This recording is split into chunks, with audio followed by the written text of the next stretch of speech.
भद्रं कर्णेभिः शृणुयाम देवाः।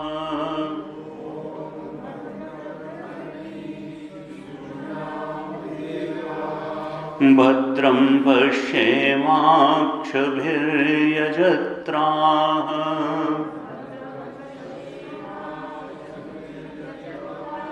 स्थिरैरङ्गैस्तुष्टुवागंसस्तनूभिः।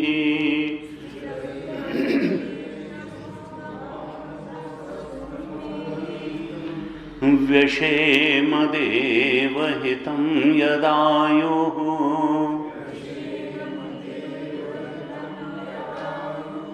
स्वस्ति न इन्द्रो वृद्धश्रवाः।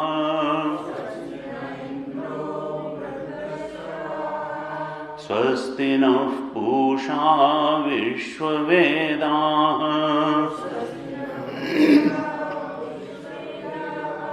स्वस्ति नस्तार्क्ष्यो अरिष्टनेमिः।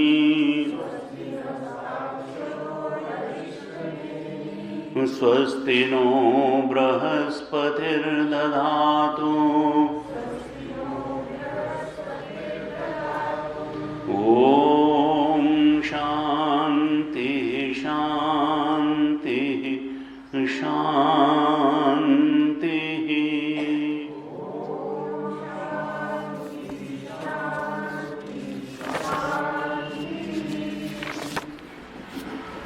पहले श्लोक से 7वें श्लोक तक पाठ करते हैं, बीच की 9 कारिकाओं का भी पाठ करें। हरि ओम। ओम इत्येतदक्षरमिदगं सर्वम्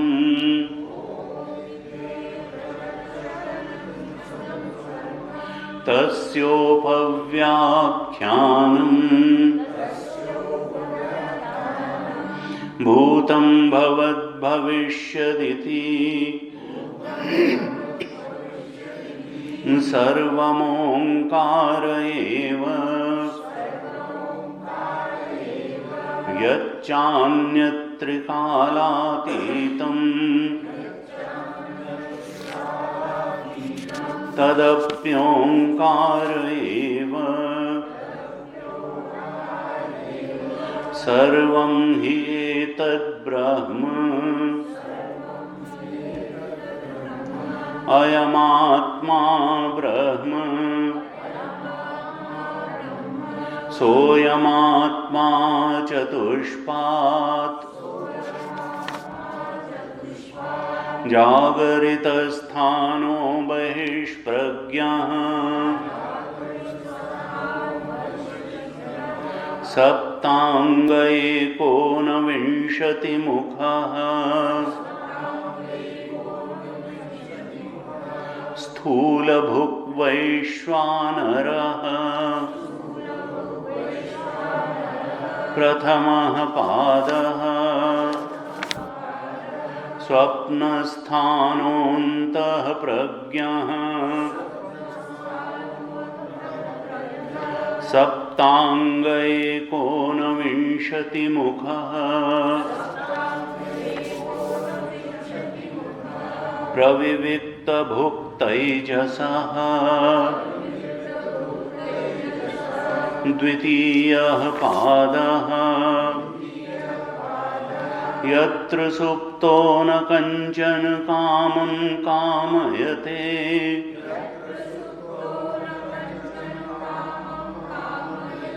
न कञ्चन स्वप्नं पश्यति। तत्सुषुप्तं सुषुप्तस्थान एकीभूतः। प्रज्ञानघन एव। आनन्दमयो ह्यानन्दभुक्। चेतोमुखः प्राज्ञः। तृतीयः पादः। एष सर्वेश्वरः। एष सर्वज्ञः एषोऽन्तर्यामी एष योनिः सर्वस्य प्रभवाप्ययो हि भूतानां। कारिकाओं को पाठ करें। बहिष्प्रज्ञो विभुर्विश्वो यन्तः प्रज्ञस्तु तैजसः घनप्रज्ञस्तथा प्राज्ञः एक एव त्रिधा स्मृतः दक्षिणाक्षिमुखे विश्वो मनस्यन्तस्तु तैजसः आकाशे च हृदि प्राज्ञः त्रिधा देहे व्यवस्थितः।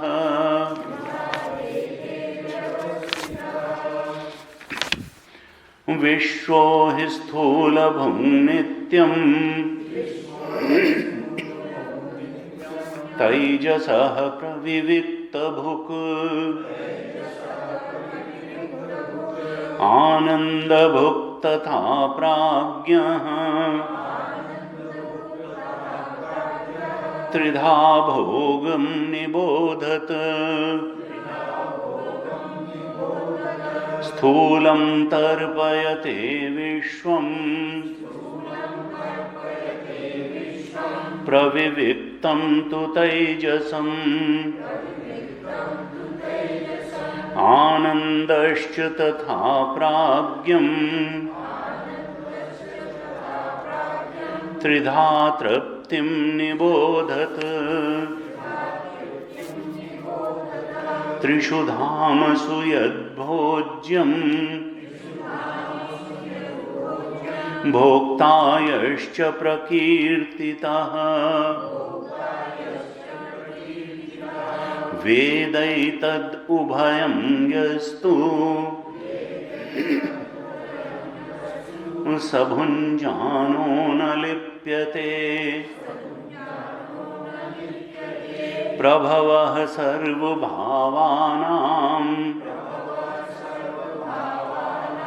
सतामिति विनिश्चयः सर्वं जनयति प्राणः चेतोंशून् पुरुषः पृथक् विभूतिं प्रसवं त्वन्ये मन्यन्ते सृष्टिचिन्तकाः स्वप्नमायारूपेति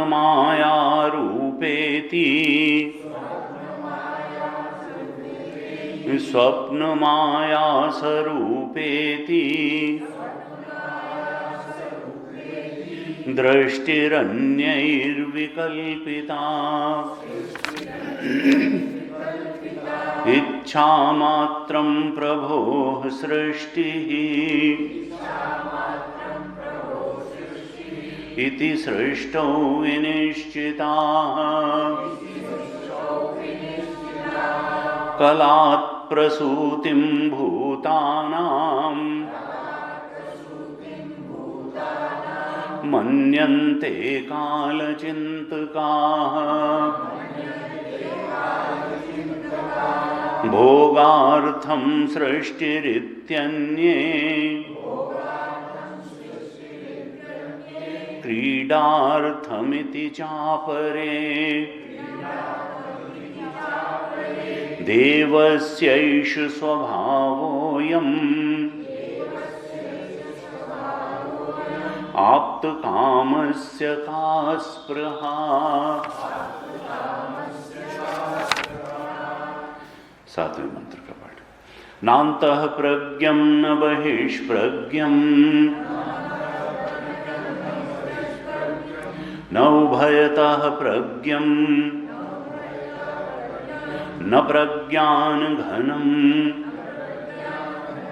न प्रज्ञं न अप्रज्ञं अदृष्टं अव्यवहार्यं अग्राह्यं अलक्षणं अचिन्त्यं अव्यपदेश्यं एकात्मप्रत्ययसारं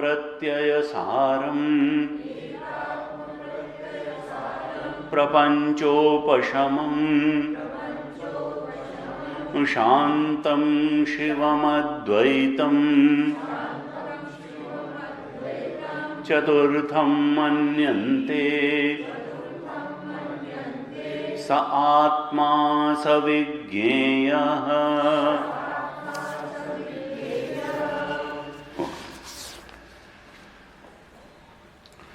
पहली कारिका पर हम विचार कर रहे थे। बहिष्प्रज्ञो विभुर्विश्व ह्यन्तः प्रज्ञस्तु तैजसः घन प्रज्ञस्तथा प्राज्ञः एक एव त्रिधा स्मृतः। एक एव त्रिधा स्मृतः। चेतन तो एक ही है, एक एव, एक ही, एक एव, एक ही है, लेकिन तीन तरह से जाना जाता है। त्रिधा स्मृतः, तीन तरह से मालूम पड़ता है। कौन सी तीन तरह से? विश्व के रूप में मालूम पड़ता है, तेजस के रूप में मालूम पड़ता है और प्राज्ञ के रूप में मालूम पड़ता है। जागृत अवस्था में वही चेतन विश्व के रूप में मालूम पड़ता है, स्वप्न अवस्था में वही चेतन तेजस के रूप में मालूम पड़ता है और सुषुप्ति डीप स्लीप की अवस्था में वही चेतन प्राज्ञ के रूप में मालूम पड़ता है। लेकिन है एक ही चेतन, वही है। एक एव त्रिधा स्मृतः, है तो एक ही लेकिन तीन रूपों में मालूम पड़ता है। अब तीन रूपों में क्यों मालूम पड़ता है? उपाधि के कारण। जैसे स्फटिक मणि हो, उसके पास में लाल फूल रख दिया जाए तो वो स्फटिक मणि लाल दिखने लगेगी, नीला रख दिया जाए तो नीला दिखने लगेगी और पीला फूल रख दिया जाए तो वो पीली दिखने लगेगी। अर्थात उपाधि के कारण जो उपहित है वो अलग अलग रूप में मालूम पड़ने लगता है। इसका मतलब ये नहीं है कि उपहित उस रूप का हो जाता है। स्फटिक मणि तो पारदर्शी थी, श्वेत थी, ट्रांसपेरेंट थी, वो वैसी ही रहती है। हाँ, लाल, पीला, नीला फूल उसकी उपाधि बन जाता है। और वो उपाधि कहाँ रहती है? क्या उपहित में रहती है? ना, वो अज्ञानी दृष्टा की दृष्टि में रहती है। स्फटिक मणि तो वैसी ही बनी हुई है, वो तो ट्रांसपेरेंट है। उसको तो मालूम भी नहीं है कि कोई हमको कभी पीला देख रहा है, कभी नीला देख रहा है और कभी जो है लाल देख रहा है। इसी प्रकार से चेतन तो चेतन है। जागृत अवस्था की उपाधि से वो विश्व के रूप में अनुभव में आने लगता है। स्वप्न अवस्था की उपाधि से उपहित होकर के वही चेतन तेजस के रूप में अनुभव में आने लगता है। और डीप स्लीप सुषुप्ति अवस्था की उपाधि से उपहित होकर के वही चेतन प्राज्ञ के रूप में अनुभव में आने लगता है। हमने तीसरे मंत्र में जागृत अवस्था की उपाधि से उपहित होकर के चेतन किस प्रकार से भासित होता है, कैसे वो सप्तांग होते हैं, एकोनविंशति मुखा होता है, कैसे बहिष्प्रज्ञ होता है, ये सब देखा था। स्वप्न अवस्था की उपाधि से उपहित होकर के वही चेतन तेजस के रूप में किस प्रकार से अनुभव में आता है, ये चौथे मंत्र में देखा था। पांचवें और छठे मंत्र में देखा था कि सुषुप्ति अवस्था की उपाधि से उपहित होकर के वह चेतन किस रूप में अनुभव में आता है। मुख्य बातें क्या थी कि सप्तांग और एकोनविंशति मुख, ये तो स्वप्न अवस्था में भी था और जागृत अवस्था में भी था, लेकिन सुषुप्ति अवस्था में क्या हुआ था, चेतोमुख हो गया था। यानी सारी इस जो जागृत अवस्था में चेतन है, यहां देखिए पहली कारिका में केवल एक एक लक्षण दिया है, प्रज्ञा की स्थिति से ही उसको लक्षित किया है। कहा बहिष्प्रज्ञो विभुर विश्व, जागृत अवस्था से उपहित चेतन जिसका नाम विश्व है, उसका प्रथम कारिका में एक ही लक्षण दिया, वो प्रज्ञा पर आधारित लक्षण दिया कि जागृत अवस्था में, जागृत अवस्था की उपाधि से उपहित चेतन में प्रज्ञा की उपलब्धि किस प्रकार से होती है, बहिष्प्रज्ञा, अर्थात वो बाहर स्थूल पदार्थों का भोग करती है, वो बहिष्प्रज्ञ स्थूल भुक होती है। और स्वप्नावस्था की उपाधि से उपहित चेतन जिसको तेजस कहा, उसके उस समय प्रज्ञा क्या है, अंतः प्रज्ञा, क्योंकि वासनामय भोग ही वहां उपलब्ध हैं, सूक्ष्म भोग वासनामय भोग ही हैं स्वप्न अवस्था में, और वहां पे प्रज्ञा कैसी है, अंतः प्रज्ञा है। और डीप स्लीप में, सुषुप्ति में प्रज्ञा किस प्रकार की है, कहा घन प्रज्ञा, वहां प्रज्ञा दृष्टा से एकीभूत हो जाती है, वृत्ति शांत हो जाती है, न वृत्ति रहते हैं न वृत्ति के विषय रहते हैं। तो प्रज्ञा कैसी हो गई, घन प्रज्ञा हो गई। अब अलग अलग किसी चीज को लखाने में, दिखाने में, पकड़ने में प्रज्ञा समर्थ नहीं रह गई डीप स्लीप में, वो प्रज्ञा एकीभूत हो गई दृष्टा से, घन प्रज्ञा हो गई। तो तीन प्रकार की प्रज्ञा की स्थितियां तीन अवस्थाओं में कारिका में गौड़पादाचार्य जी ने बताई। विश्व स्थिति जागृत अवस्था से उपहित चेतन में बहिष्प्रज्ञ है, तेजस की स्थिति में स्वप्न अवस्था से उपहित चेतन में प्रज्ञा अंतः प्रज्ञ है, और डीप स्लीप में सुषुप्ति अवस्था से उपहित चेतन में प्रज्ञा की स्थिति क्या है, वो घन प्रज्ञा है। इस तरह से प्रज्ञा का आधार लेकर के तीनों अवस्थाओं का लक्षण प्रथम कारिका में कर दिया। एक शब्द और कहा, विभु, अर्थात इन तीनों अवस्थाओं को तुम देह से परिच्छिन्न अवस्था के रूप में मत ले लेना। ये अवस्थाओं का वर्णन जब मांडूक्य उपनिषद में किया जा रहा है, तो ये समष्टि की जागृत अवस्था का वर्णन है। ये समष्टि स्थूल प्रपंच से उपहित चेतन को जागृत अवस्था कहा जा रहा है।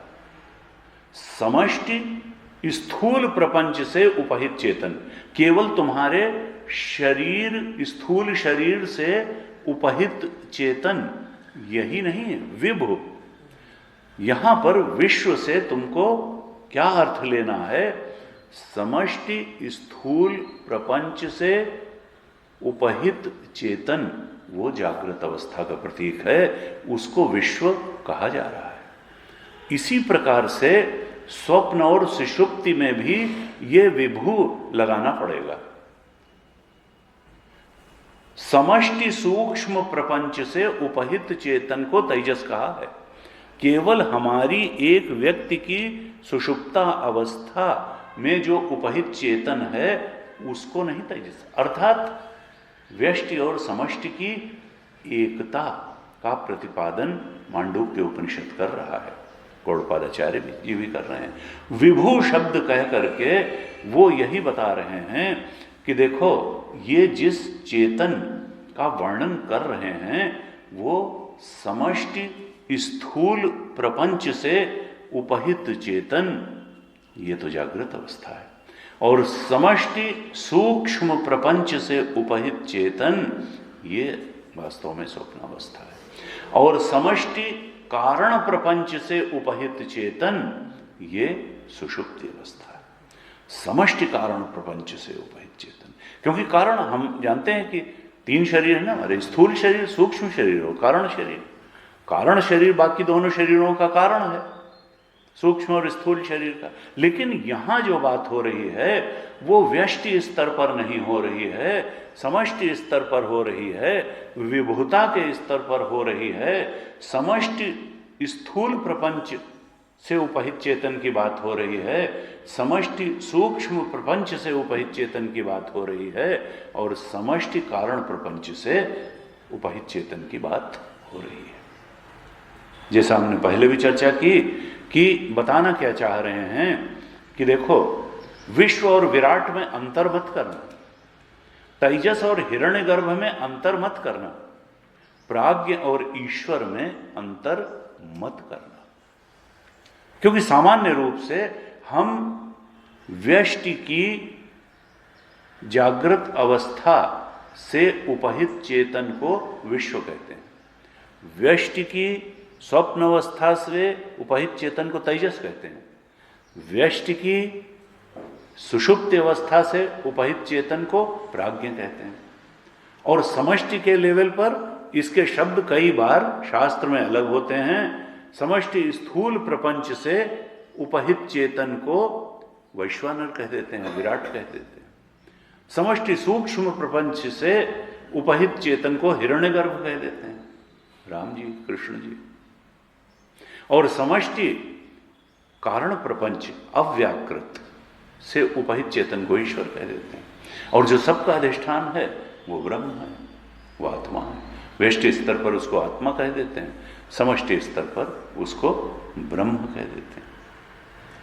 अनेक जीववाद में, गीता भी अनेक जीववाद को, अनेक जीववाद में पहले त्वम पदार्थ का शोधन होता है, फिर तत्पदार्थ का शोधन होता है, और फिर दोनों की एकता का निरूपण होता है। तत्त्वम असि, पहले व्यष्टि का सत्य जाना जाता है कि व्यष्टि का सत्य शुद्ध चेतन आत्मा है, फिर समष्टि का, जगत का सत्य जानते हैं कि वो भी शुद्ध चैतन्य है, और फिर दोनों की एकता। लेकिन यहां मांडूक्य उपनिषद की प्रक्रिया थोड़ी सी अलग है।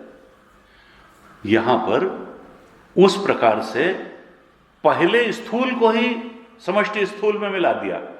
ये नहीं है कि व्यष्टि के सूक्ष्म चैतन्य तक पहुंचे और समष्टि के शुद्ध चैतन्य तक पहुंचे और दोनों की एक शुद्ध चैतन्य की एकता कराई। यहां पर दूसरे ढंग से चल रहे हैं। यहां पर व्यष्टि स्थूल प्रपंच की अलग से बात ही नहीं की, समष्टि स्थूल प्रपंच में उपहित चेतन की ही बात करके चले, और समष्टि सूक्ष्म प्रपंच में उपहित चेतन की ही बात करके चले, और समष्टि कारण या अव्याकृत प्रपंच से उपहित चेतन की बात करके चले, और फिर तीनों अवस्थाओं को नकार करके जो शुद्ध चेतन बचा, बस कहा वही तुम्हारा स्वरूप है, वही तुरीय है। तो यहां की प्रक्रिया, ये एक जीववाद की प्रक्रिया, वो प्रक्रिया जो है वो अनेक जीववाद की प्रक्रिया थी। जहां पहले त्वम पदार्थ का शोधन था, फिर तत्पदार्थ का शोधन था, और फिर दोनों जब शुद्ध चैतन्य निकलते थे तो दोनों की एकता का प्रतिपादन होता था। मांडूक्य उपनिषद की प्रक्रिया थोड़ी सी अलग है।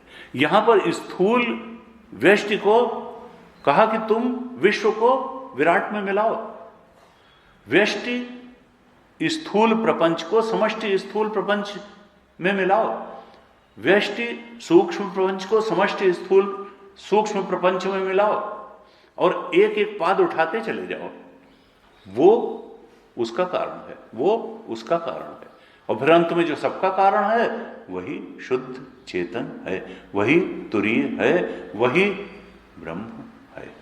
तो इस प्रकार की प्रक्रिया लेकर के चल रहे हैं। पहली कारिका में कहा कि एक एव त्रिधा स्मृतः। देखो, है तो एक ही, है तो तुरीय, है तो सच्चिदानंद ब्रह्म ही, है तो शुद्ध चेतन ही, लेकिन वो शुद्ध चेतन तीन उपाधियों के कारण तीन रूप में अनुभव में आता है।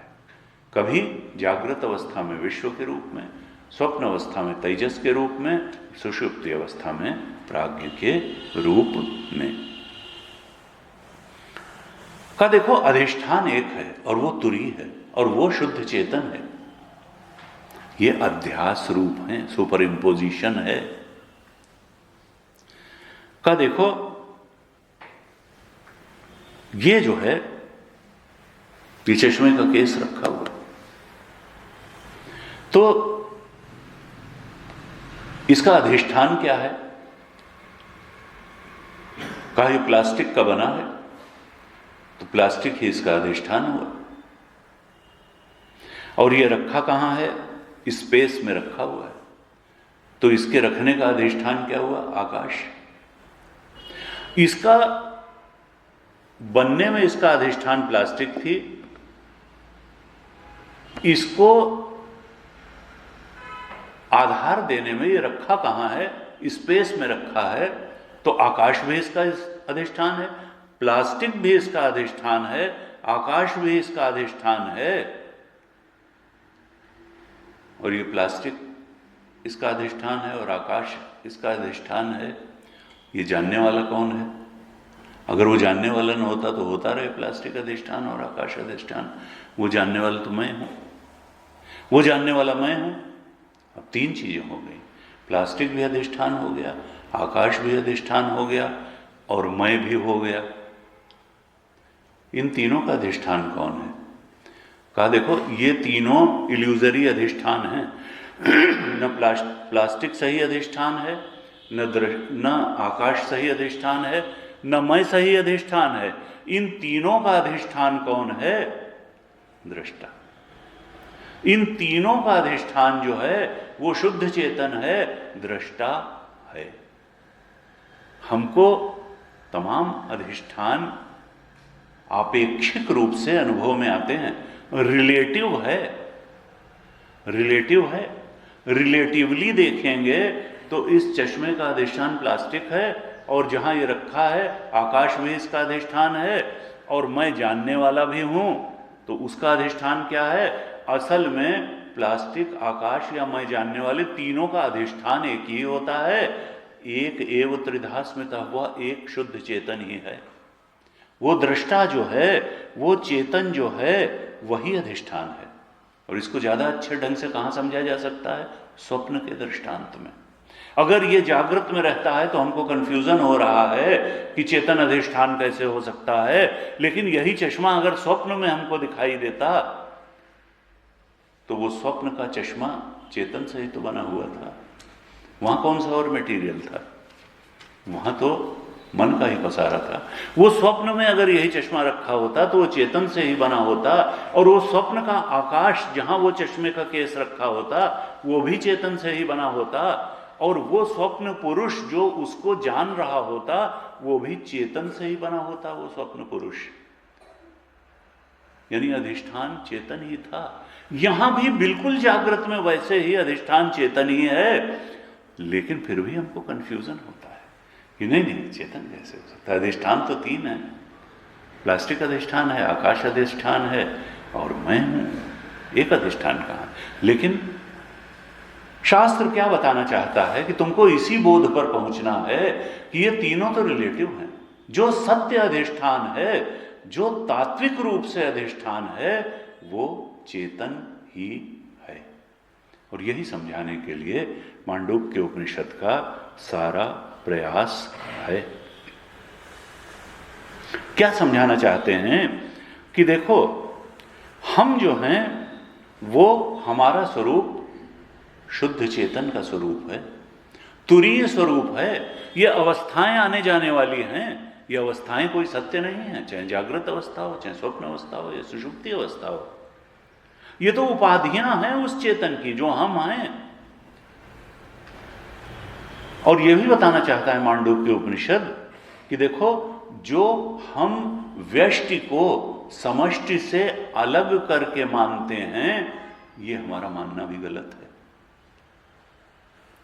हम व्यष्टि स्थूल शरीर अपने को मान लेते हैं न, हम समष्टि स्थूल प्रपंच से अलग नहीं हैं। असल में हम उसी का, समष्टि स्थूल प्रपंच के अधिष्ठान चेतन ही हम हैं। वो जो हमारा चेतन है वो एक व्यष्टि स्थूल शरीर का अधिष्ठान नहीं है, वो समष्टि स्थूल प्रपंच का अधिष्ठान है।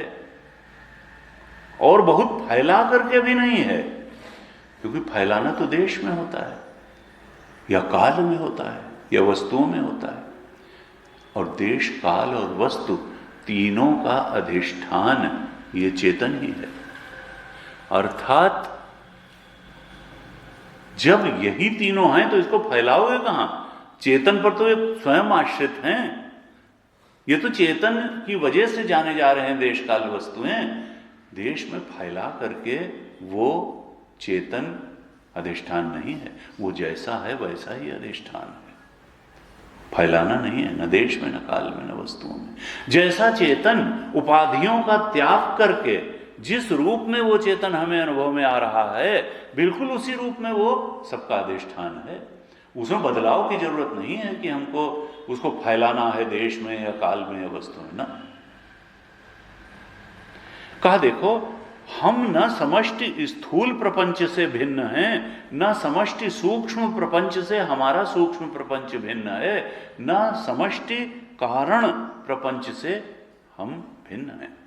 स्थूल, सूक्ष्म और कारण समष्टि से हमारी भिन्नता नहीं है। न हमारी सत्ता भिन्न है, न हमारा ज्ञान भिन्न है, और न हमारा आनंद भिन्न है। अब अगर सत्ता भिन्न नहीं है, ज्ञान भिन्न नहीं है, आनंद भिन्न नहीं है, तो फिर राग द्वेष क्यों? अगर ये बात समझ ली जाए तो राग द्वेष की समाप्ति हो जाएगी, सहज समता आ जाएगी, सहज आनंद हो जाएगा। हमारे राग द्वेष का कारण क्या है, हमारे कष्ट का कारण क्या है, हमारे दुख का कारण क्या है, हमारे क्लेश का कारण क्या है, कि हम अपने को परिच्छिन्न मान के बैठे हैं नहीं परिच्छिन्न, परिच्छिन्न मान के बैठ गए, लिमिटेड मान के बैठ गए। एक बॉडी से तादात्म्य कर लिया, स्थूल शरीर से, एक सूक्ष्म शरीर से, एक कारण शरीर से, और यही दुख, परेशानी, क्लेश का कारण बन गया, यही राग द्वेष का कारण बन गया। उपनिषद चाहता है कि हम अपने समष्टि रूप में और समष्टि से भी के अधिष्ठान चेतन के रूप में जब अपने को पहचान लेंगे तो सुख का सागर हमारे लिए खुला हुआ होगा। सबसे बड़ी संपत्ति हम पालेंगे। संपत्ति कहते किसको हैं? शास्त्रों ने कहा संपत्ति उसी को कहते हैं जो हमारे सुख का साधन बने। जो सुख का साधन न बने उसको तो संपत्ति कह नहीं सकते। जो हमारे दुख का कारण बन जाए उसको संपत्ति कैसे कहेंगे? गुरुजी एक जोक कभी कभी सुनाते हैं, बड़े गुरुजी, कि भाई, और देखिए, जब चाहत खत्म हो जाए, जब तक चाहत बनी रहेगी तब तक आदमी संतुष्ट कैसे होगा? इसीलिए हमारे यहाँ कहा संतोषम परमम सुखम। जब तक मोर मोर मोर और इसकी बनी रहेगी तो संतुष्टि कहाँ है, फिर सुख कहाँ? तो वो कहते हैं कि भाई, किसी ने कहा कि कौन ज्यादा सुखी है, जिसके पास $10 मिलियन हैं या जिसके 10 बच्चे, 10 संतानें हैं, इन दोनों में कौन ज्यादा सुखी है? तो किसी ने कहा जिसके 10 संतानें हैं, 10 बच्चे। क्यों? उन्होंने कहा क्योंकि $10 मिलियन वाला कहता है मोर मोर मोर, और 10 बच्चों वाला कहता है बस हो गया, अब नहीं चाहिए। 10 वाला कहता है अब नो मोर। इसलिए जो है वो ज्यादा सुखी है। जहां मोर मोर का हिसाब खत्म हो गया, सुख तो वहीं है, संतोषम परमम सुखम। नहीं तो आशा तृष्णा नाम हुई, मर गए शरीर। कहा कि देखो, जब आवे संतोष धन, सब धन धूर्य समान। तो संपत्ति वही है जो सुख का साधन बने, और इसीलिए सबसे बड़ी संपत्ति आत्मबोध ही है, आत्मज्ञान ही है, इससे बड़ी कोई संपत्ति नहीं है। शास्त्र में बड़ा अच्छा एक श्लोक आता है कि जो ज्ञानी है उसकी संपत्ति क्या होती है। ज्ञानी की संपत्ति क्या होती है? कहा न एतादृशम ब्राह्मणस्य अस्ति वित्तम। जो ब्राह्मण है, जो सत्य के बोध में प्रतिष्ठित है, जो बहुत अच्छे स्तर का जिज्ञासु भी कह सकते हैं, जो उस ब्राह्मण की न एतादृशम ब्राह्मणस्य वित्तम अस्ति वित्तम। ब्राह्मण का वित्त क्या है? तो कहा एकता समता असंगता च, यह ब्राह्मण का वित्त है। ब्राह्मण का वित्त क्या है? एकता समता असंगता च। आजकल मोटिवेशनल लेक्चर्स का बड़ा जमाना है कि भाई कॉर्पोरेट में गए, मोटिवेशनल मोटिवेशनल मोटिवेशनल। तो उसमें अक्सर लोग कहते हैं मोटिवेशनल उसमें कि भाई आप अपनी कंपनी को बढ़ा रहे हैं, अपने प्रोडक्ट को बढ़ा रहे हैं, इसमें ये चेंज कर रहे हैं, ये चेंज कर रहे हैं। अब कुछ नहीं है तो कुछ दिन तक वो लक्स साबुन आता रहा तो उसका रैपर ही चेंज कर दिया, फिर उसकी डिज़ाइन चेंज कर दी, फिर उसका जो है शेप चेंज कर दिया, फिर उसकी खुशबू चेंज कर दी, फिर कुछ नहीं तो उसके एडवर्टीजमेंट वाले मॉडल को ही चेंज कर दिया। यानी कुछ न कुछ चेंज ऐसे करते रहो। कहते हैं देखो, बाहर तुम चाहे जो चेंज करते रहो, बाहर जो है बहुत सारा धन भी कमा सकते हो, बहुत कर सकते हो, लेकिन गुरुदेव जैसे कहते थे यू चेंज। जब तक तुम खुद नहीं चेंज हुए तब तक समझो संसार को चेंज करने से, घर का डिज़ाइन चेंज करने से, वास्तु चेंज करने से बहुत तुमको कुछ उपलब्धि हासिल नहीं होगी। असल में तुम डेवलप हुए कि नहीं हुए, तुम चेंज हुए कि नहीं हुए, ये सबसे बड़ी बात है। जीवन खुद परिवर्तन होने के लिए, अपनी दृष्टि परिवर्तित करने के लिए, अपनी दिनचर्या परिवर्तित करने के लिए, और परिवर्तन विकास की तरफ होना चाहिए। तुम्हारी दृष्टि अधिक से अधिक शास्त्र परक होती जानी चाहिए, दिनचर्या अधिक से अधिक शास्त्र परक होती जानी चाहिए। तस्मात् शास्त्रम प्रमाणम ते कार्याकार्य व्यवस्थित हो, गीता में 16वें अध्याय में। देखो, शास्त्र को मापदंड करके कार्य और कार्य का तुम निर्णय करो। ज्ञात्वा शास्त्र विधानोक्तम कर्म कर्तुम इह अर्हसि। यहां क्या कहा कि देखो, तीन चीजें वित्त हैं जीवन में जो सुख लाएंगी, जो सत्य को लाएंगी, और वो हैं एकता, समता, असंगता च। एकता, एक एव त्रिधा स्मृतः। वो एक कौन है?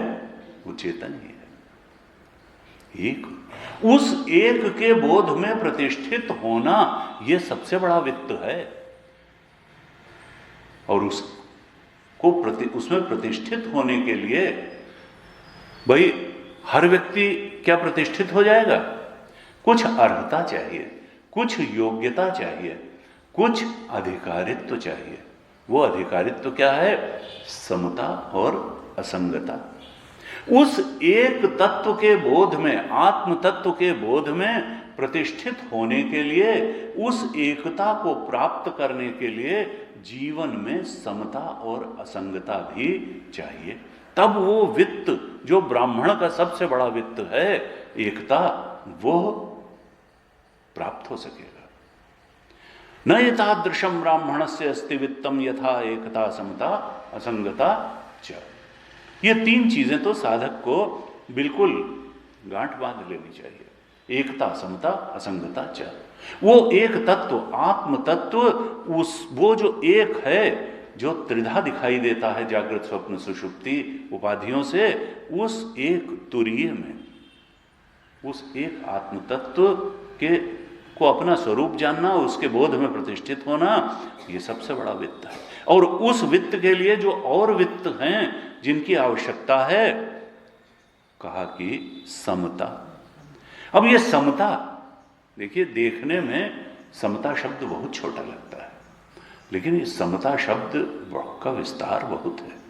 और गीता जी में करीब करीब पूरी गीता में इसका विस्तार किया गया, समता का। यह समता, जैसी गीता जी कहती हैं, पदार्थ के स्तर पर भी समता चाहिए, प्राणी के स्तर पर भी समता चाहिए, मनुष्यों के स्तर पर भी समता चाहिए, अनुभूतियों के स्तर पर भी समता चाहिए, और आत्मा के स्तर पर तो समता चाहिए ही चाहिए। गीता जी ने कहा कि पदार्थों के स्तर पर भी समता की बात भगवत गीता करती है। 6ठे अध्याय के 8वें श्लोक में गीता जी ने कहा, ज्ञान विज्ञान तृप्तात्मा कूटस्थो विजितेन्द्रिय युक्त इत्युच्यते योगी समलोष्ट अश्म कांचन।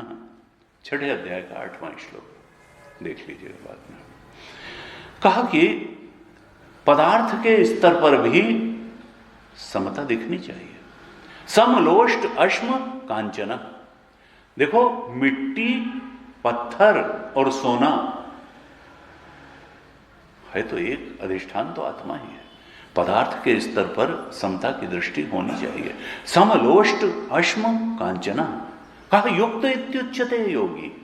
योगी कौन है? जो युक्त है उससे, जो अधिष्ठान को देखता है, अध्यास को नहीं देखता है। और अधिष्ठान तो वो एक ही है, वो एकता आत्मा ही है। कहा समलोष्ट अश्म कांचना, जो मिट्टी, पत्थर और सोना तीनों में समदृष्टि रखता है। पदार्थ के स्तर पर समदृष्टि की बात गीता जी ने करी। प्राणी के स्तर पर समदृष्टि की बात करी 5वें अध्याय के 18वें श्लोक में। गीता जी कहती हैं, विद्या विनय संपन्ने ब्राह्मणे गविहस्तिनी शुनि चैव स्वपाके च पंडिता समदर्शिना। पंडित कौन है? जो समदर्शी है।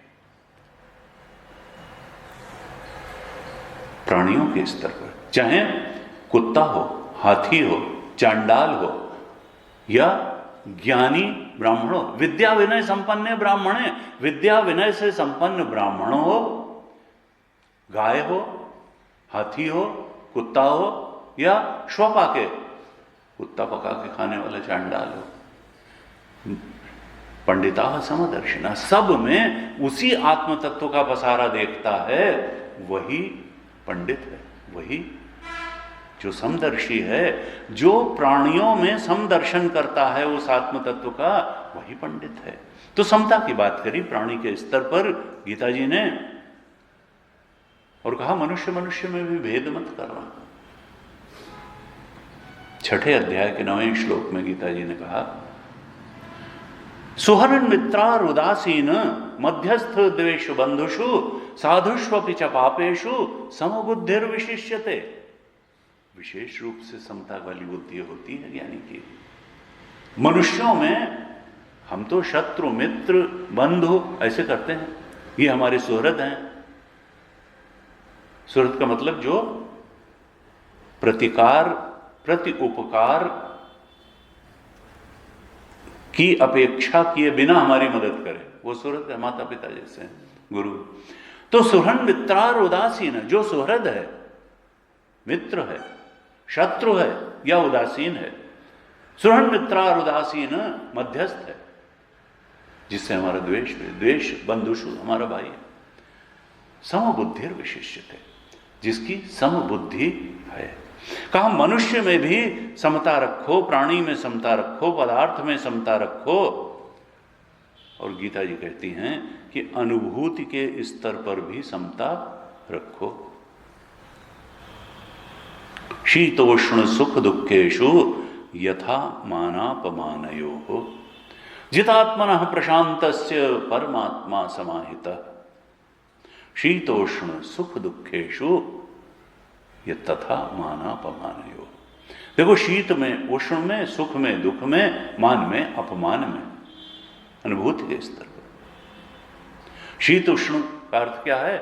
शरीर को सताते हैं, स्थूल को शीत उष्ण सताते हैं, मन को सुख दुख सताता है, बुद्धि को मान अपमान सताता है न। तीनों स्तर पर समता रखो, अनुभूति के स्तर पर समता रखो।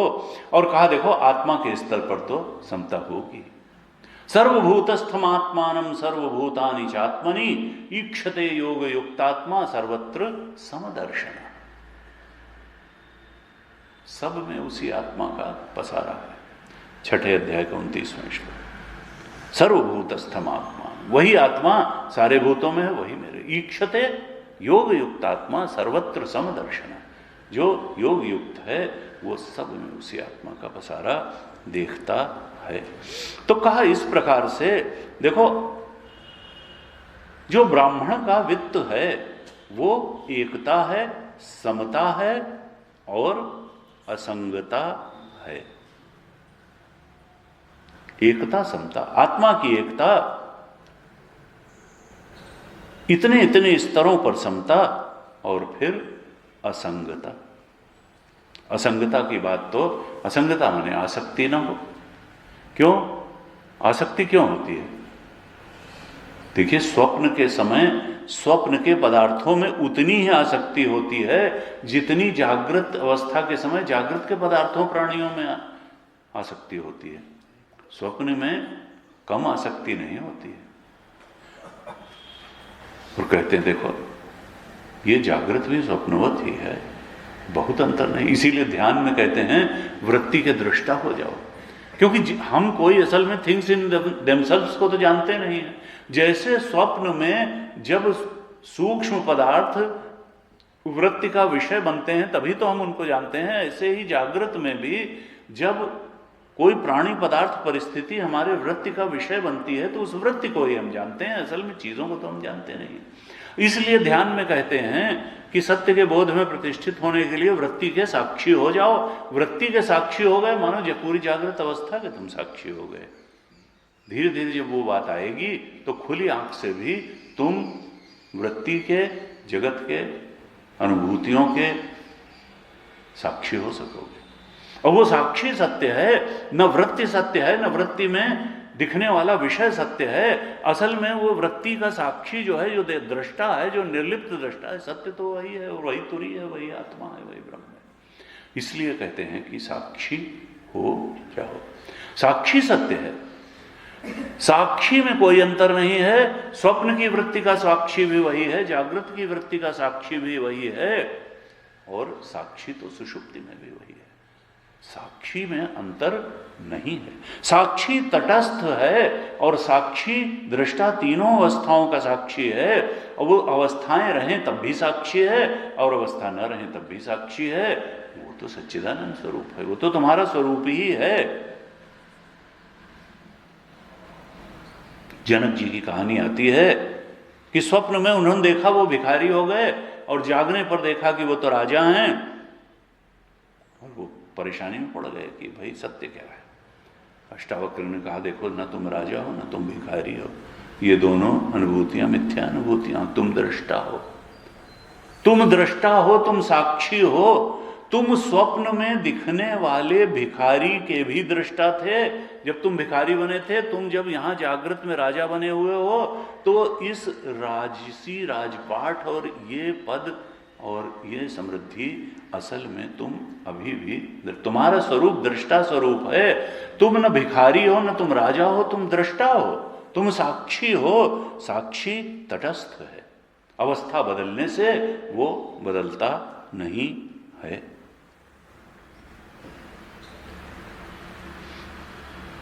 ये सब एक दूसरे को रिप्लेस कर देते। देखो, बदलने वाली चीज सत्य नहीं होती है।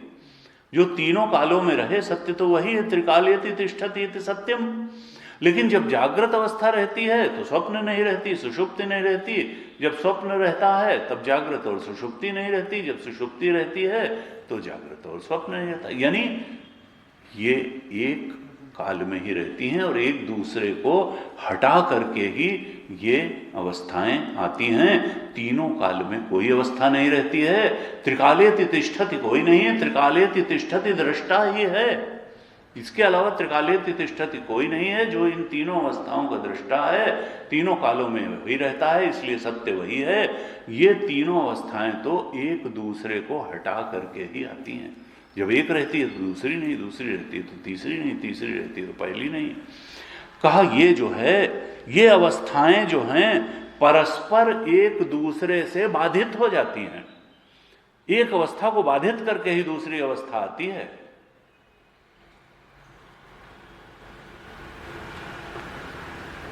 एक प्रसंग आता है शास्त्र में, महाभारत में, और उस प्रसंग के नाम से न्याय हो गया।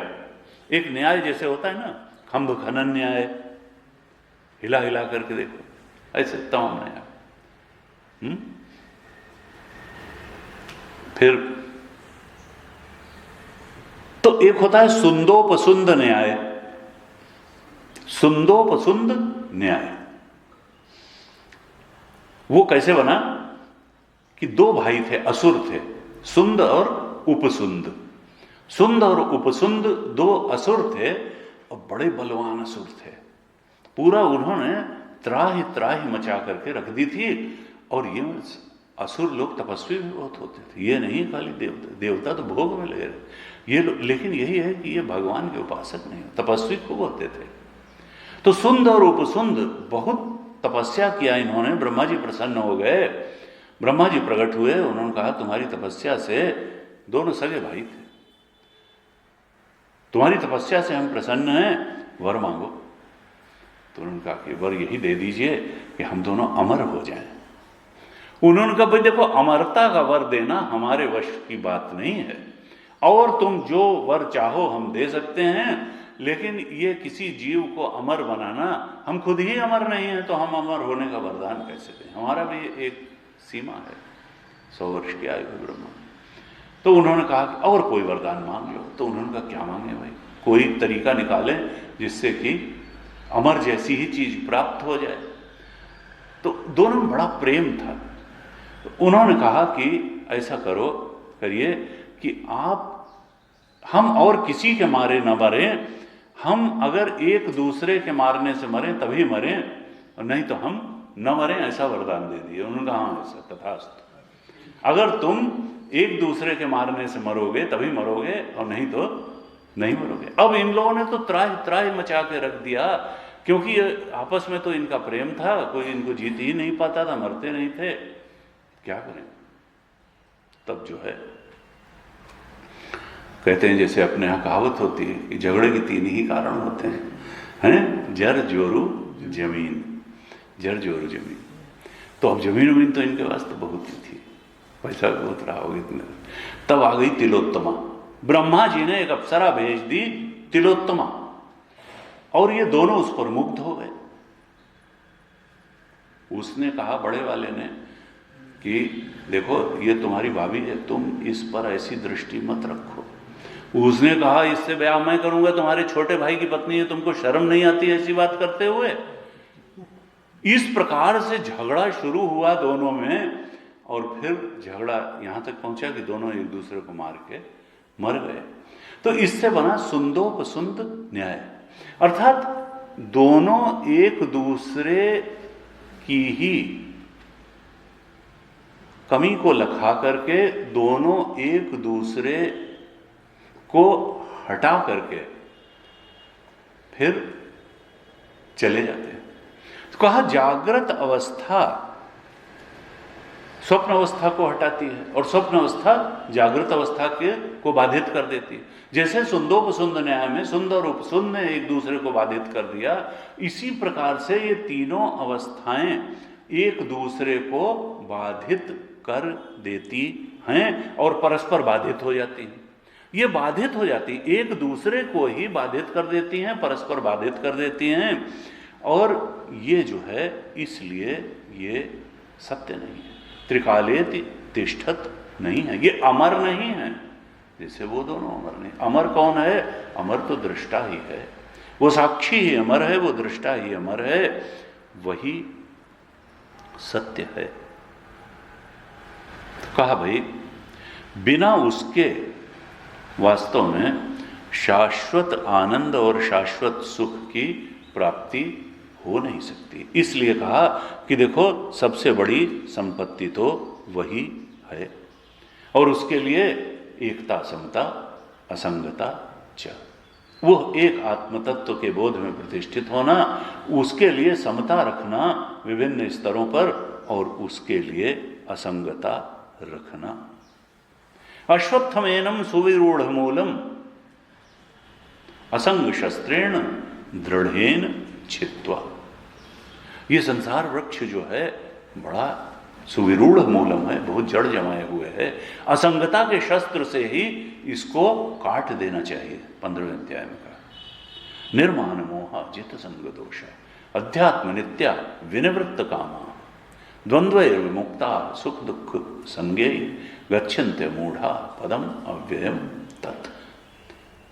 कहा असंगता के शस्त्र से ही इस संसार वृक्ष को काटो। ऐसे ये तीन चीजें जो हैं, एकता, समता, असंगता च, सबसे बड़े वित्त को प्राप्त करा देती हैं, सबसे बड़े सुख को प्राप्त करा देती हैं, और बिना उसके सबसे बड़ा सुख नहीं मिलेगा। क्षणिक सुख की प्राप्ति हो सकती है, शाश्वत सुख की प्राप्ति नहीं हो सकती इसके बिना, और शाश्वत शांति की प्राप्ति भी नहीं हो सकती है। कठोपनिषद में और श्वेताश्वतर उपनिषद में दोनों जगह कहा नित्यो नित्यानाम चेतनश्चेतनानाम एको बहूनाम यो विदधाति कामान तमात्मस्थम येनु पश्यन्ति धीराः तेषाम शांति शाश्वती नेतरेषाम। जो नित्यों में नित्य है, जो चेतन का भी चेतन है, सारे हमको लगता है ये चेतन है, उसको जो जानता है, उस एक आत्म तत्व को जो नित्य है और चेतन है, जो वास्तव में ही नित्य और चेतन है, जो जान लेता है, तेषाम शांति है शाश्वती, उसी को शाश्वत शांति मिलती है, न इतरेषाम, और किसी को नहीं। कहा तेषाम सुखम शाश्वतम न इतरेषाम। वो एक है, वो सबका नियंता है, वो सबका अंतरात्मा बनकर के बैठा है, वही सब रूपों में प्रकट हो रहा है।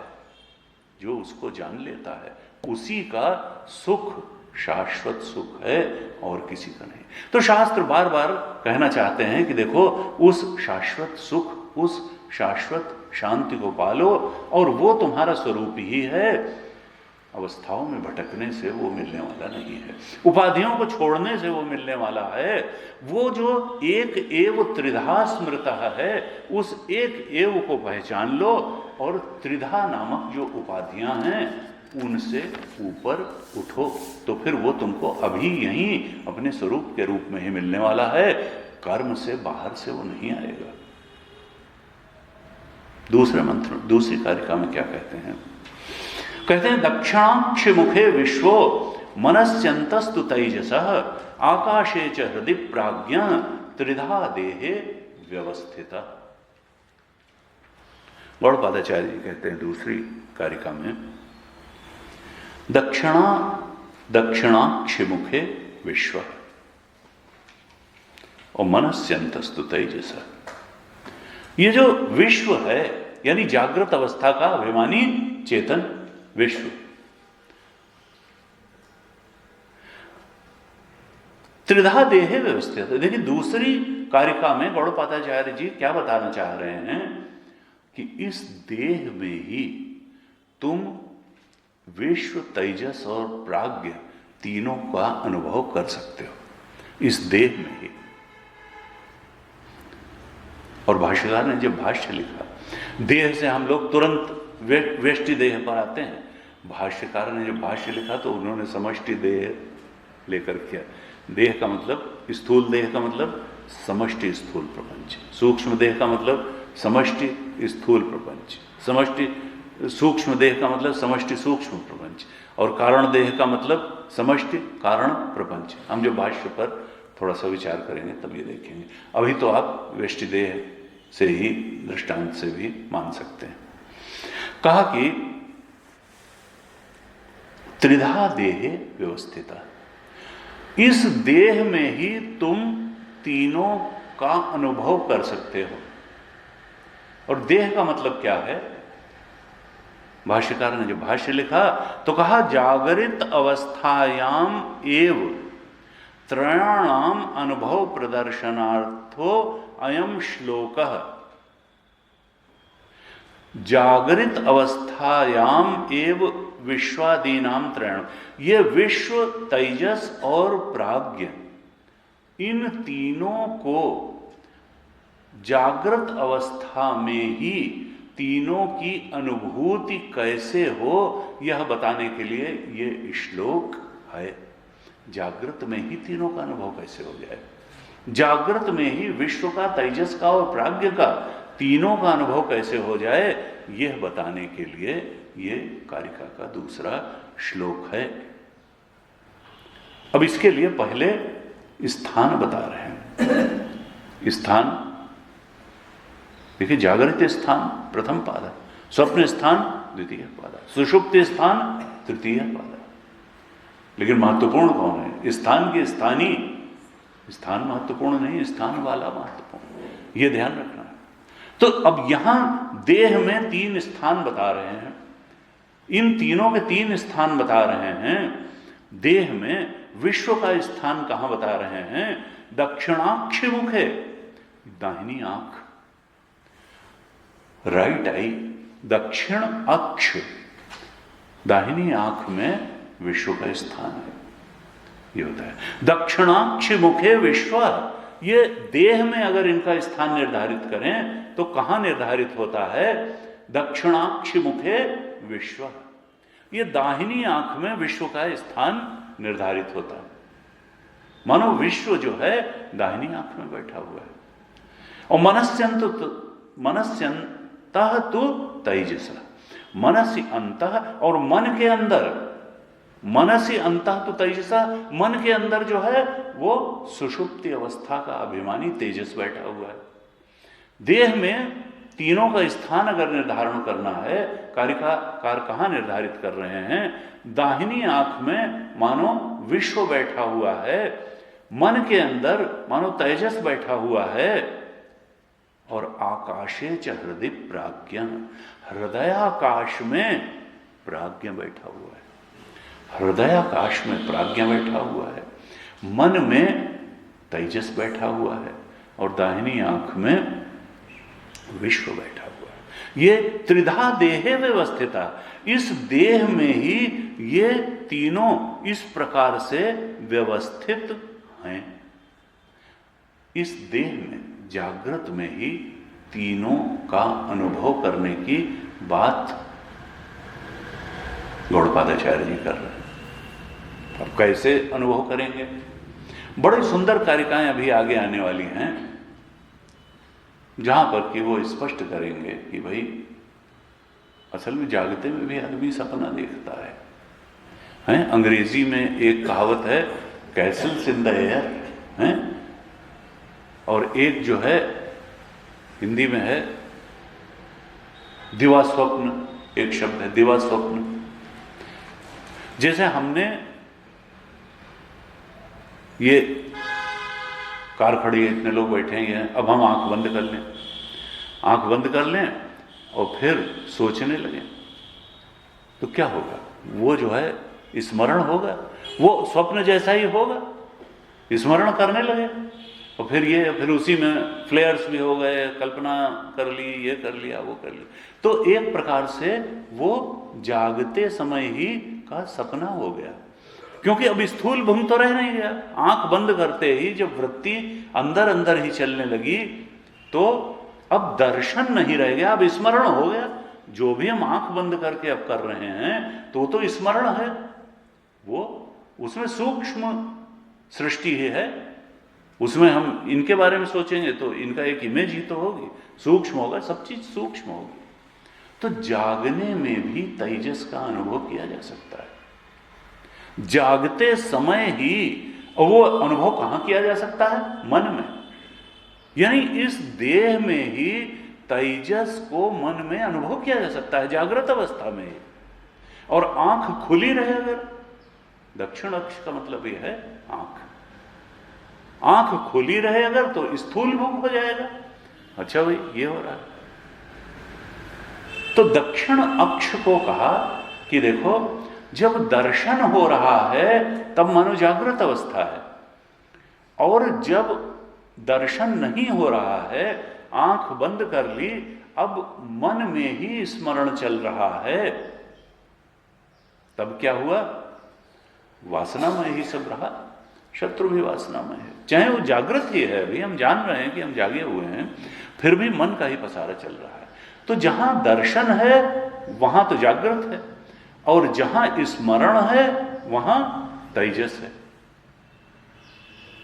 और मान लिया कि हम साक्षी होकर के बैठ गए, या कभी कभी ऐसा होता है चित्त बहुत शांत हो जाता है, वृत्ति शांत हो जाती है, वृत्ति की उपरामता हो गई, न दर्शन है और न स्मरण है, तब समझो जागते में ही प्राज्ञ की अनुभूति हो गई। तब जब दर्शन और स्मरण दोनों की उपरामता हो गई, न आंख से कुछ देख रहे हैं, न मन से कुछ सोच रहे हैं, लेकिन जागे हुए हैं, तब फिर प्राज्ञ की अनुभूति हो गई। इस तरह से यह कारिका क्या बता रही है कि जागृत में ही तीनों अवस्थाओं का अनुभव संभव है। जागृत अवस्थायाम एव विश्वादीनाम त्रयाणाम अनुभव प्रदर्शनार्थो अयम श्लोकः। कहा देखो ये जागृत में ही विश्व तेजस प्राज्ञ तीनों का अनुभव कराने के लिए ये श्लोक प्रयत्नशील है। लेकिन ये ध्यान रखना है कि जो चेतन है वो न तो व्यष्टि है और न समष्टि है। ये तो उपाधियां हैं, व्यष्टि की भी उपाधि है और समष्टि की भी उपाधि है। जल के दृष्टांत से जैसे हम समझते हैं कि समष्टि की उपाधि से समुद्र कहते हैं और व्यष्टि की उपाधि से लहर कहते हैं, लेकिन न लहर सत्य है न समुद्र सत्य है, सत्य तो जल है। जल जो है तत्व तो जल है, न व्यष्टि की उपाधि सत्य है न समष्टि की उपाधि सत्य है, सत्य तो तत्व है, सत्य तो चेतन है। उस चेतन को पकड़ना है। कारिका क्या चाहती है कि तीनों स्थानों में जो स्थान वाला है, जो चेतन है, उसको साधक पकड़ ले, ये जान ले कि सारी जो उपाधियां हैं, चाहे विश्व हो, तेजस हो, प्राज्ञ, ये सारी उपाधियां चाहे व्यष्टि रूप में हो चाहे समष्टि रूप में हो, ये उपाधियां चेतन की उपाधियां हैं। लेकिन ये उपाधियां हों तो इनके माध्यम से चेतन व्यक्त हो रहा है, और न हो तब भी चेतन है। समष्टि में उसी की संज्ञा विराट है, हिरण्यगर्भ है, ईश्वर है, और व्यष्टि में उसी की संज्ञा विश्व, तेजस, प्राज्ञ है। दोनों में कोई अंतर नहीं है। जो विश्व है वही विराट है, जो तेजस है वही हिरण्यगर्भ है, और जो प्राज्ञ है वही ईश्वर है। छठे मंत्र में कहा था एष सर्वेश्वर योनि सर्वभूतानां सर्वज्ञ। तो व्यष्टि और समष्टि की एकता और उसके अधिष्ठान के रूप में चेतन की अनुभूति, सिद्ध अनुभूति, ज्ञान से अनुभूति। देखिए उपासना से भी ये एकता का भाव बनाया जाता है, लेकिन ये ज्ञान द्वारा जिस एकता, आत्म तत्व की एकता, चेतन के एकत्व की प्राप्ति है, ये अलग है।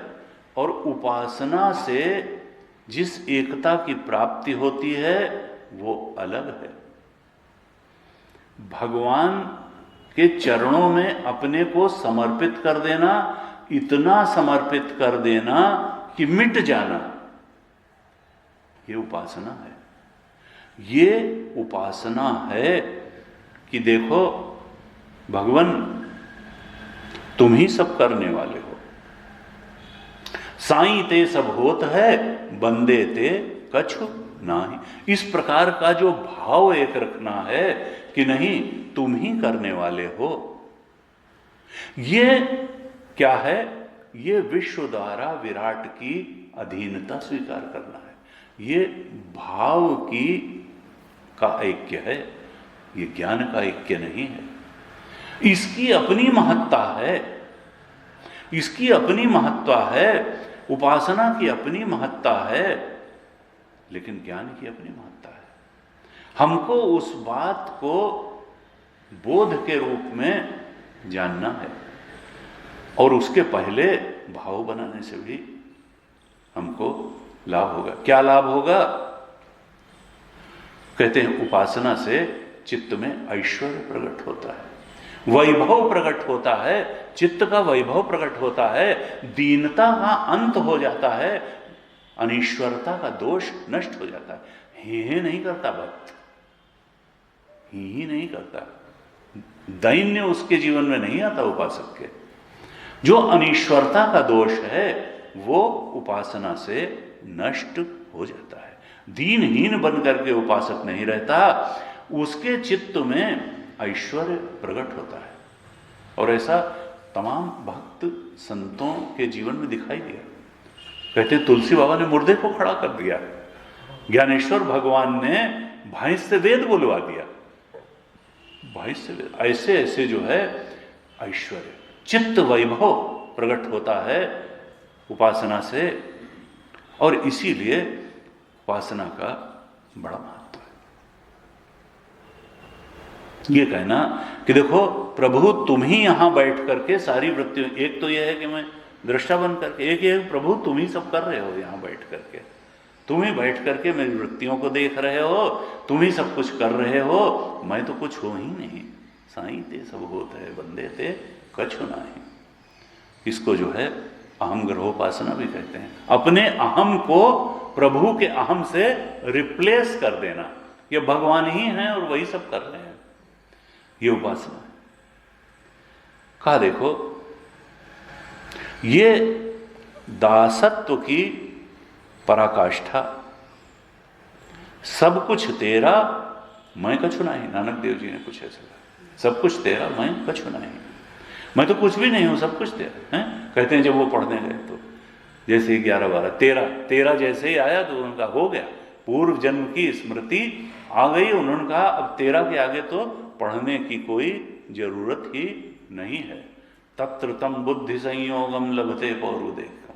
निश्चित रूप से पूर्व जन्म की उपासना रही होगी, उनकी कमाई रही होगी, तो बस उन्होंने कहा तेरा, अब तो सब कुछ तेरा तेरा ही है। भाष्यकार ने जब भाष्य लिखा तो कहा कि देखो ये विश्व और वैराज आत्मा, जो हमारे वैराज आत्मा चक्षुषिश्च दृष्ट दृष्टा एकः, जो आदित्यांतर्गतो वैराज आत्मा, जो आदित्य के अंतर्गत, देखिए ये नेत्र तो हमारा है, व्यष्टि स्तर पर दाहिनी आंख तो हम मान करके बैठते हैं, लेकिन समष्टि की आंख का क्या है? सूर्यो यथा सर्वलोकस्य चक्षु, श्रुति में श्वेता, सूर्य ही सारे लोक का चक्षु है। तो सूर्य के अंदर, आदित्य के अंदर जो आत्मा बैठा हुआ है, वहां पर देखेंगे समष्टि में तो वो विश्व है आंख, क्योंकि सर्व लोक की आंख तो सूर्य है। भाष्यकार कहते हैं कि देखो सूर्य के अंदर जो वैराज आत्मा है, विराट का आत्मा दाहिने आंख में, सूर्य के अंदर जो चेतन तत्व बैठा हुआ है, विराट आत्मा बैठी हुई है, और तुम्हारी दाहिनी आंख में जो आत्मा बैठी हुई है वो दो नहीं है, वो एक ही है। आदित्यांतर्गत वैराजात्मा चक्षुष च दृष्टा एकः। इस बात को ध्यान में साधक को लेना चाहिए कि एकत्व गौड़पादाचार्य जी बताना चाह रहे हैं। सूर्य में जो चेतन बैठा हुआ है और तुम्हारी आंख में जो चेतन बैठ करके जागृत में देखता है, वो दोनों एक ही हैं। तुम्हारे मन में जो चेतन बैठा हुआ है, तेजस बैठा हुआ है, और समष्टि सूक्ष्म प्रपंच हिरण्य गर्भ के अंदर जो चेतन बैठा हुआ है, वो चेतन एक ही है, भेद नहीं है। स्वतः भेद अनभ्युपगमात्, दोनों चेतन में भेद नहीं है। दृष्टांत भी दिया भाष्यकार ने, गीता के 2 श्लोकों का दृष्टांत दिया 13वें अध्याय के। कहा क्षेत्रज्ञम चापि माम विद्धि सर्व क्षेत्रेषु भारत।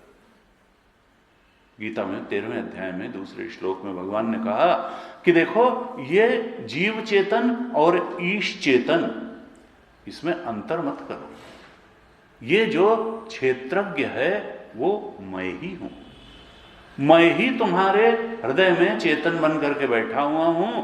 क्षेत्रज्ञम चापि माम विद्धि सर्व क्षेत्रेषु भारत। क्षेत्रों में अनेकता है, शरीरों में अनेकता है, अंतःकरणों में अनेकता है, बुद्धियों में अनेकता है, लेकिन चेतन में अनेकता नहीं है। तुम चेतन में अनेकता मत मानो, अंतःकरण की अनेकता से तुम चेतन को अनेक मत मानो।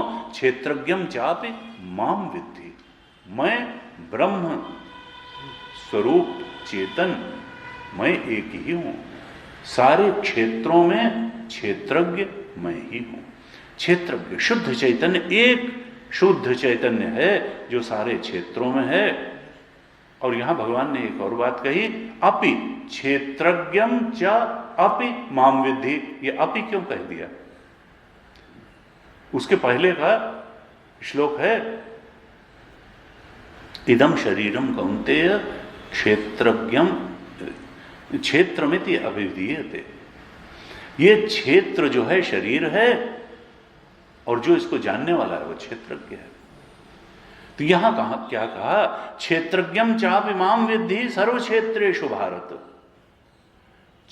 सारे क्षेत्रों में, सारे शरीरों में, सारे प्राणियों में क्षेत्रज्ञ मुझे ही जानो।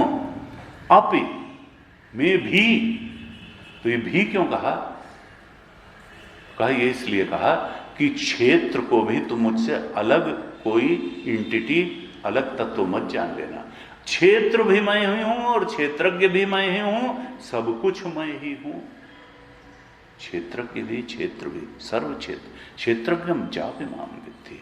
और 13वें अध्याय का 16वां श्लोक और कोट किया है भाष्यकार ने, अविभक्तम च भूतेषु विभक्तमिव च स्थितम। देखो, भूतों में अनेकता है, प्राणियों में अनेकता है, पदार्थों में अनेकता है, लेकिन ये अनेक अनेक प्राणी पदार्थों में एक अविभक्त तत्व है, जो प्राणी और पदार्थों में अनेकता और भेद होने से जिसमें न अनेकता आती है न भेद होता है, और वो तत्व, वो चेतन, वो ज्ञान मैं ही हूं। अविभक्तम च भूतेषु विभक्तम इव च स्थितम। एक तत्व है जो विभक्तम इव, ये इव है, विभक्त असल में कुछ है वह नहीं, ये अध्यास है, अनेकता का अध्यास है। असल में अधिष्ठान में एकता है, अविभक्त है। कहा ये सारी जो विभक्त रूप में दिख रहा है प्राणी पदार्थ, इसमें जो अविभक्त तत्व है उसको पहचान लो। इस प्राणी पदार्थ की अनेकता को तुम मेरे ऊपर आरोपित मत करो, मैं तो अविभक्त हूं, एक शुद्ध चेतन हूं। 13वें अध्याय का 16वां श्लोक है। 13वें अध्याय का 16वां श्लोक ब्रह्म ज्ञान का, 13वां अध्याय ब्रह्म ज्ञान का अध्याय।